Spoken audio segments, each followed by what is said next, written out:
አንድ ጽሑፍ ሳነብ ያገኘሁት እንገራችሁ። ሰዎች 48% ስለ ነገ በመጨነቅ 48% ነው የሚያሳልፉት።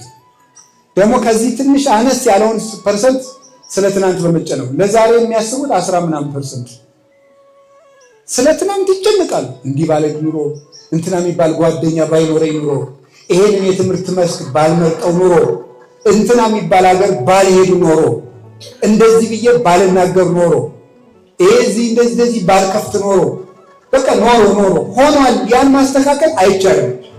ባህር ዳር ባልመጣ ኖሮ፣ አዲስ አበባ ባልመጣ ኖሮ፣ ጅማ ባልመጣ ኖሮ፣ መቀሌ ባልመጣ ኖሮ፣ አሜሪካ ባልመጣ ኖሮ፣ እንዲህ ያለ ነገር ባላደርግ ኖሮ ሆኗል እሱ በቃ። ስለሆነ ያንን የሆነ ታሪክ እየመዘዝ አትጨነቁ። ማስተካከል የማትችሉት ትናንት ላይ አትጨነቁ። ማስተካከል የምንችለው ማንን ነው? ዛሬን። እስኪ ዛሬን በሉ። ዛሬን ማስተካከል ይቻላል። ስለዚህ ስለ ትናንት አትጨነቁ።